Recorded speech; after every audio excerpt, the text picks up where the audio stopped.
আজকাল মনে হয় আমার হাজবেন্ড আমাকে বাজেভাবে দেখে। এই কথাটা আয়েশা নিজের বুকের ভেতর চেপে রাখে প্রতিদিন। কারোর সাথে শেয়ার করে না, কারো কাছে বলে না। 5 বছর হলো তার বিয়ে হয়েছে, অথচ এই 5 বছরে সে কখনোই স্বামীর চোখে নিজের জন্য কোনো ভালোবাসার ছাপ খুঁজে পায়নি। স্বামীর নাম রায়হান, বয়স 33 পেরিয়েছে। সুঠাম দেহ, সাদা ফর্সা রং আর দৃষ্টি সবসময় গম্ভীর। রায়হানের প্রথম বিয়ে হয়েছিল তার কলেজ জীবনের প্রেমিকার সাথে। সেই সংসার থেকে তার একমাত্র কন্যা সন্তান রোহিণী, মিষ্টি নাম, কিন্তু মেয়েটির আসল নাম তাসনিম। বয়স 6 বছর। আয়েশা যখন রায়হানের ঘরে আসে তখন বাবু অনেক ছোট্ট। বাচ্চাটা তখনও মায়ের জন্য কাঁদে, কিন্তু ভাগ্যের নির্মমতায় সে মাকে পায় না। রায়হানের প্রথম স্ত্রী স্বেচ্ছায় সংসার ভেঙে দিয়ে চলে যায় বিদেশে পাড়ি জমায়, আর কোনোদিন ফিরেও তাকায়নি সন্তানের দিকে। কিন্তু রায়হান কখনোই নতুন বিয়ের জন্য প্রস্তুত ছিলেন না। অন্যদিকে আয়েশার পরিবারও তাকে খুব বেশি বুঝতে দেয়নি। সে তখন বিশ্ববিদ্যালয়ে পড়াশোনা করছিল। নিজের স্বপ্ন ছিল চাকরি করবে, নিজের মতো করে বাঁচবে। কিন্তু বাবার একরোখা সিদ্ধান্তে তাকে তুলে দেওয়া হলো রায়হানের হাতে। বিয়ের দিন আয়েশা কাঁদছিল, কিন্তু তার অশ্রু দেখেও যেন কারো মন নরম হয়নি। শুধু একটা কথাই সবাই বলেছিল, রায়হান ভালো মানুষ, তোর সাথে বিয়ে হলে মেয়েটা মা পাবে, সংসারটাও আবার গুছিয়ে যাবে। কিন্তু সত্যি কি সংসারটা গুছালো? আয়েশার ভেতরে সবসময় একটা শূন্যতা রয়ে গেছে। রায়হান কখনো তার সাথে খারাপ ব্যবহার করেনি, কিন্তু ভালো ব্যবহারও করেনি। যেন একদম নির্লিপ্ত, না ভালোবাসে না ঘেন্না করে। তবু আয়েশা ভেবেছিল সময়ের সাথে হয়তো সব বদলে যাবে। অন্তত রোহিণীর জন্য হলেও তাকে একটু সম্মান, একটু ভালোবাসা দেবে রায়হান। কিন্তু আজ 5 বছর হয়ে গেছে, বাবু এখন স্কুলে পড়ে। খুব মিষ্টি মেয়ে রোহিণীর সাথে আয়েশার সম্পর্কটা আস্তে আস্তে গভীর হয়ে গেছে।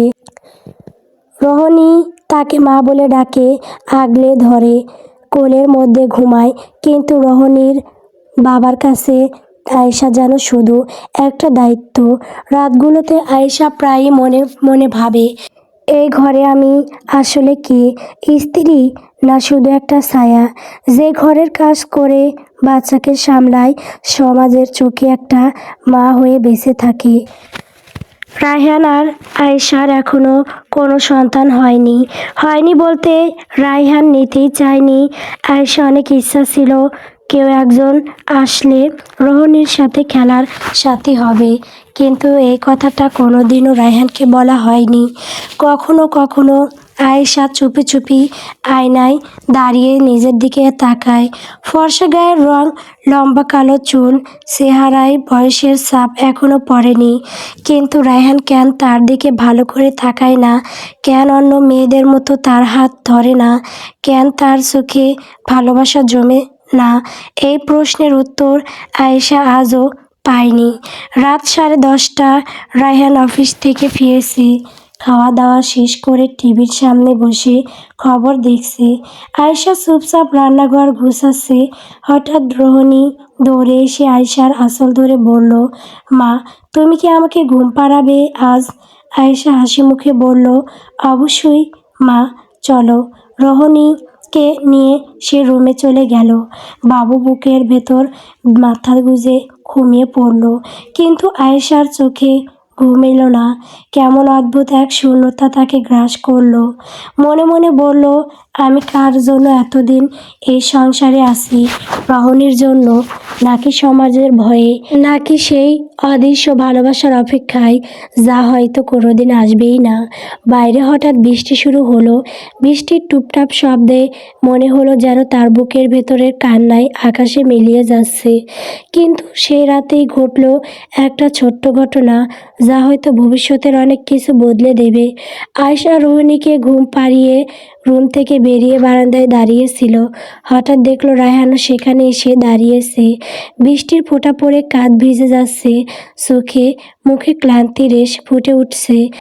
আয়েশা একবার তাকিয়ে আবার মুখ ঘুরিয়ে নিল, কিন্তু ঠিক সেই মুহূর্তে রায়হান ধীরে ধীরে বলল, আজকের খাবারটা ভালো হয়েছিল, ধন্যবাদ।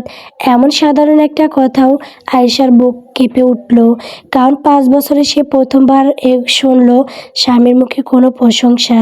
সে কিছু বলতে পারল না, শুধু চুপচাপ দাঁড়িয়ে রইল। আর মনে হলো এই শুষ্ক মরুভূমির সংসারে হয়তো এক ফোঁটা বৃষ্টির পানি পড়ল আজ।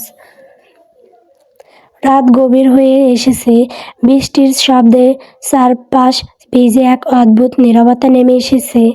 বারান্দায় দাঁড়িয়ে থাকা আয়েশার বুকের ভেতরটা এখনো কাঁপছে। রায়হানের একটুখানি প্রশংসা, আজকের খাবারটা ভালো হয়েছিল, কথাটা কি এতটাই মূল্যবান?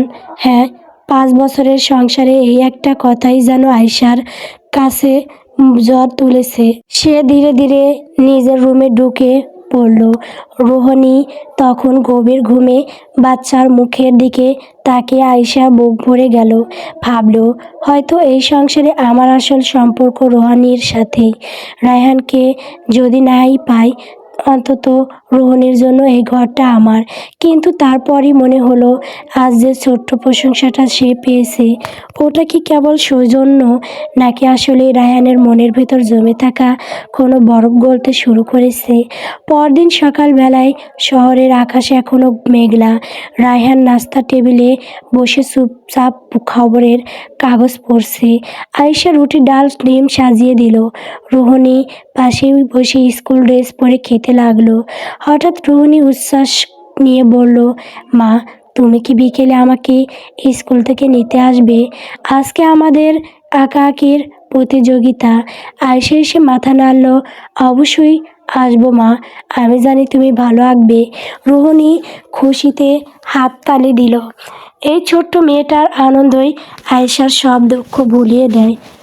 রায়হান তখনও চুপচাপ কাগজে চোখ রেখেছিল, কিন্তু আয়েশা লক্ষ্য করল রোহিণী কথায় তার ঠোঁটের কোণে হালকা হাসি খেলেছে, খুব সূক্ষ্ম। তবে আয়েশার চোখ এড়ালো না। সকালে রায়হান অফিসে চলে গেল। রায়হানের মা সাহেরা বেগম সবসময় আয়েশার প্রতি এক ধরনের অদৃশ্য ক্ষোভ বজায় রাখেন। আজও রান্নাঘরে গিয়ে বললেন, শোনো আয়েশা, তুমি তো আমাদের ঘরে এসেই সব দায়িত্ব নিয়েছো, কিন্তু রায়হানের মন জয় করতে পেরেছো। পুরুষ মানুষকে খুশি রাখতে জানো তো, শুধু রান্না করলে সংসার টেকে না। কথাগুলো আয়েশার কানে বিষের মতো ঢুকলো। মাথা নিচু করে চুপ করে দাঁড়িয়ে রইল। উত্তর দেওয়ার মতো শক্তি নেই, কিন্তু ভেতরে ভেতরে একটা কষ্ট তীব্র হয়ে উঠল। আমি তো চেষ্টা করি, তবু কেন সবাই আমাকে অপরাধী ভাবে? আমি কেন আসি এই ঘরের বোঝা হয়ে? বিকেলে প্রতিযোগিতা শেষে আয়েশা রোহিণীকে নিয়ে ফিরল। রোহিণীর হাতে ছোট্ট একটা পুরস্কার, রঙিন পেন্সিলের সেট। রোহিণী খুশিতে লাফিয়ে লাফিয়ে বলছে, মা, আমি সেকেন্ড হয়েছি, দেখো। আয়েশা তাকে বুকে জড়িয়ে ধরল, আমার কাছে তুমি সবসময় প্রথম মা। সন্ধ্যার পর রায়হান বাড়ি ফিরল, ক্লান্ত মুখ। তবে রোহিণীকে হাসি মুখে দৌড়াতে আসতে দেখে থমকে গেল। রোহিণী চিৎকার করে বলল, বাবা, আমি আজ প্রতিযোগিতায় সেকেন্ড হয়েছি। রায়হানের চোখে এক ঝলক আনন্দ ফুটে উঠল। সে রোহিণীর কোলে তুলে নিল। তারপর প্রথমবারের মতো আয়েশার দিকে তাকিয়ে বলল, তুমি গিয়েছিলে ওর সাথে? আয়েশা একটু ইতস্ত করে বলল, হ্যাঁ, আমি গিয়েছিলাম। রায়হান মাথা নাড়ল, ভালো করেছো। এই সামান্য কথাটা আবার আয়েশার বুক কাঁপিয়ে দিল। ভালো করেছো, এত সাধারণ শব্দেও তার কাছে যেন অমূল্য রত্ন। রাতের খাওয়া শেষ হলে রোহিণী ঘুমিয়ে পড়ল। আয়েশা সব গুছিয়ে বারান্দায় এসে দাঁড়ালো। ঠান্ডা হাওয়া বইছে। হঠাৎ পাশেই রায়হান এসে দাঁড়ালো। দুজনে কিছুক্ষণ নীরব। তারপর রায়হান হঠাৎ বলল, বাবুর জন্য তুমি অনেক কিছু করো, আমি জানি। তোমাকে ধন্যবাদ। আয়েশা অবাক হয়ে তাকালো। 5 বছরে রায়হান প্রথমবার স্পষ্টভাবে তার প্রতি কৃতজ্ঞতা প্রকাশ করলো। কথাগুলো শুনে তার বুকের ভেতরে জমে থাকা কান্না হু হু করে উঠল, কিন্তু সে চোখ নামিয়ে নিল। ভেতরে ভেতরে শুধু বলল, হয়তো সময়ের সাথে সত্যি কিছু বদলাবে। কিন্তু সে জানতো না এই সংসারে তার জন্য এখনো অনেক পরীক্ষার পথ পড়ে আছে। কারণ সাহেরা বেগম শাশুড়ি তার ছেলের সাথে আয়েশার সম্পর্ক ঘনিষ্ঠ হয়ে যাক, এটা একেবারেই মেনে নিতে রাজি না। আজ সকালের বাতাসটা কেমন যেন ভারী লাগছিল আয়েশার কাছে। ভোরেই উঠে গেছে, তবুও শরীর ক্লান্ত, মাথা ঝিমঝিম করছে, হালকা বমি বমি ভাব। রান্নাঘরে দাঁড়িয়ে রুটি বেলতে বেলতে হঠাৎ থেমে গেল সে। চোখের সামনে সব ঝাপসা হয়ে আসছে। গত কয়েকদিন ধরেই এমন হচ্ছে। প্রথমে ভেবেছিল কাজের চাপ, কিন্তু আজ ক্যালেন্ডারের দিকে তাকিয়ে তার বুক ধক করে উঠল। তারিখগুলো গুনে গুনে মিলিয়ে নিতে গিয়ে হাত কেঁপে উঠল। না, এটা কি সত্যি? নিজের মনেই বলল আয়েশা। রহনীকে স্কুলে পাঠিয়ে সে নিজের ঘরে ঢুকে দরজা বন্ধ করলো। আলমারির ভেতর থেকে লুকিয়ে রাখা একটা ছোট্ট টেস্ট কিট বের করলো। হাত কাঁপছে, বুক কাঁপছে। কয়েক মিনিটের অপেক্ষা যেন কয়েক ঘন্টার সমান মনে হচ্ছে। ফলাফল দেখার মুহূর্তেই তার নিঃশ্বাস বন্ধ হয়ে এলো। দুটি স্পষ্ট দাগ। আয়েশা দপ করে বিছানায় বসে পড়ল। মাথার ভেতর ঘুরপাক খেতে লাগলো। হাজার চিন্তা, সে মা হতে চলেছে। চোখ ভিজে উঠল তার। অদ্ভুত এক অনুভূতি, ভয়, আনন্দ, বিস্ময় সব মিলেমিশে একাকার। 5 বছরের দাম্পত্য জীবনে কোনোদিন মুখ ফুটে একটা সন্তানের কথা বলতে পারেনি। এই নতুন প্রাণ হয়তো তার ভাঙা সংসারে নতুন আশার প্রদীপ হতে পারে। কিন্তু সঙ্গে সঙ্গেই আরেকটা চিন্তা মাথা চেপে ধরল। রায়হান কি বলবে? রায়হান তো বহুদিন ধরেই দূরে সরে আছে। সংসারের দায়িত্ব পালন করে, মেয়ের প্রতি কর্তব্যও পালন করে, কিন্তু আয়েশার প্রতি ভালোবাসা কোনোদিন কি সে আয়েশাকে বুঝতে চেয়েছে? সারাদিন মন অস্থির হয়ে রইল। সাহেরা বেগম সামনে স্বাভাবিক থাকার চেষ্টা করলো, কিন্তু শাশুড়ির তীক্ষ্ণ দৃষ্টি এড়াতে পারল না।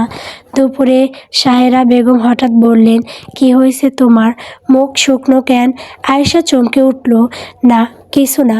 সাহেরা বেগম ঠোঁট বাঁকিয়ে বললেন, দেখো, আবার যদি কোনো ঝামেলা বাঁধাও, আমি কিন্তু চুপ করে থাকবো না। কথাটা শুনে আয়েশার বুক ধক করে উঠল।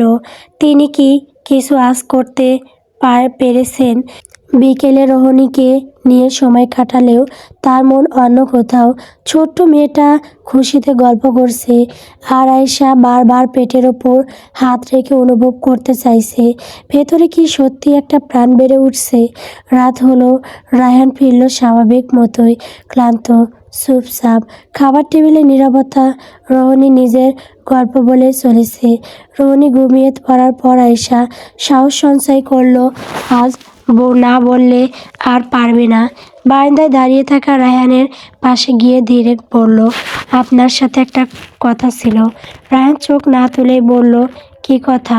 আয়েশা গলা শুকিয়ে গেল, তবুও বলল, আমি মনে হয় মা হতে চলেছি। কয়েক সেকেন্ডের জন্য চারপাশ নিস্তব্ধ হয়ে গেল। তারপর রায়হান ধীরে মাথা তুলল। তার চোখে কোনো বিস্ময় নেই, কোনো আনন্দ নেই। চোখে দেখে বোঝার উপায় নেই ভেতরে কী চলছে। তুমি নিশ্চিত? হ্যাঁ, আজ টেস্ট করেছি। রায়হানের চোয়াল শক্ত হয়ে উঠল। রেলিং থেকে সরে এসে কঠিন গলায় বলল, এই বাচ্চা আমি রাখবো না। আয়েশার বুক কেঁপে উঠল। মানে? মানে খুব সোজা, আমার আর সন্তান দরকার নেই। একটা মেয়ে আছে, আমি আর কোনো ঝামেলা চাই না।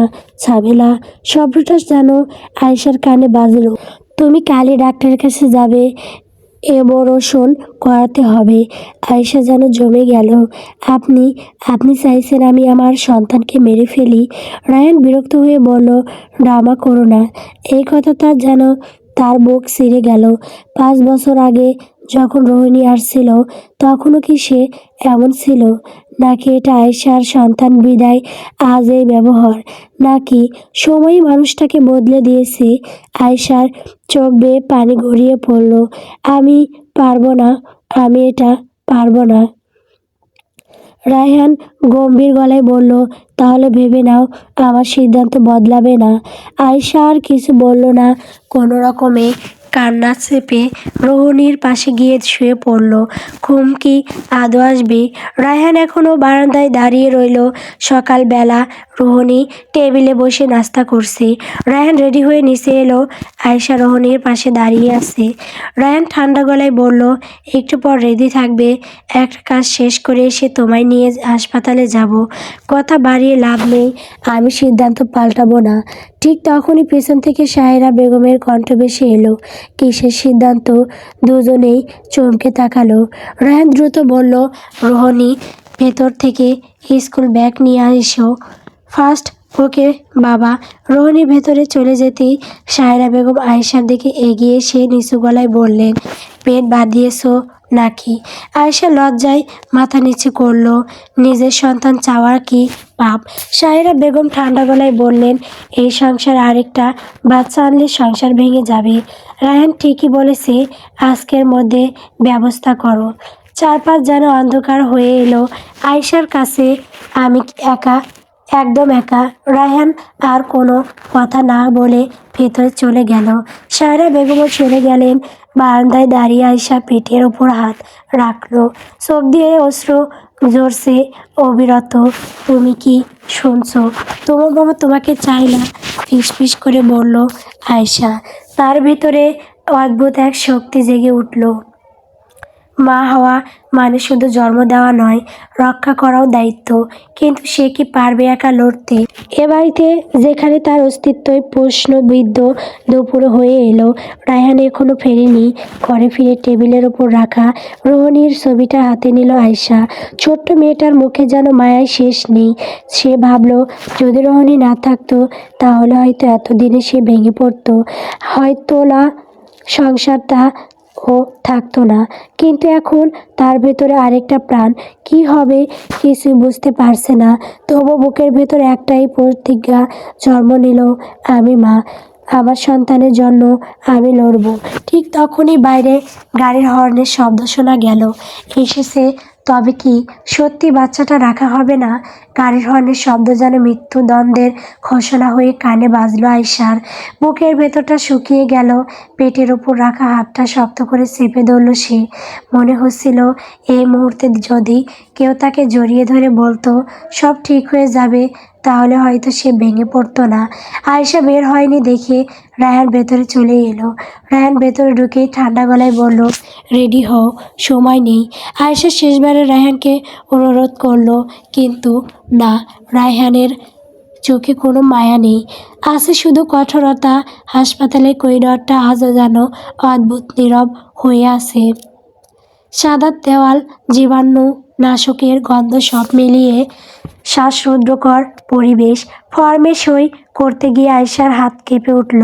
চোখ ভিজে গেল ঝাপসা পানিতে। সই করো, রায়হানের শক্ত গলায় বলে উঠল।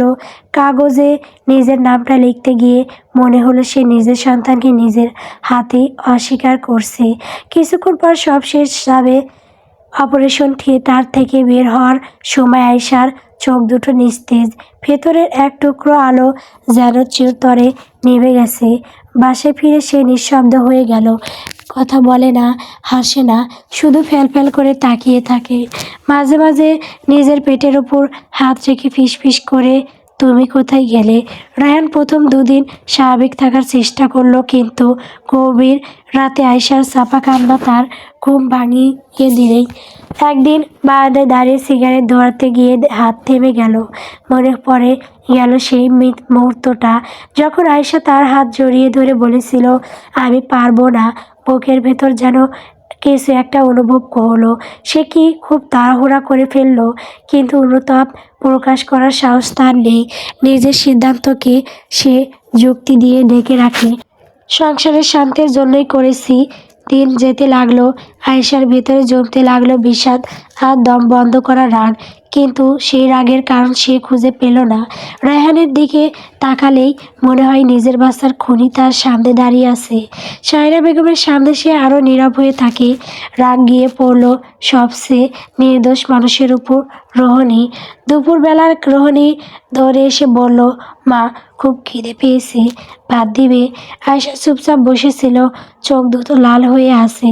হঠাৎ যেন বিরক্তি হয়ে উঠল। সবসময় খিদে খিদে করো কেন? একটু অপেক্ষা করতে পারো না? ছোট বাচ্চাটা চমকে গেল। আমি তো আয়েশার ভেতরে জমে থাকা ক্ষোভ যেন বিস্ফোরিত হলো।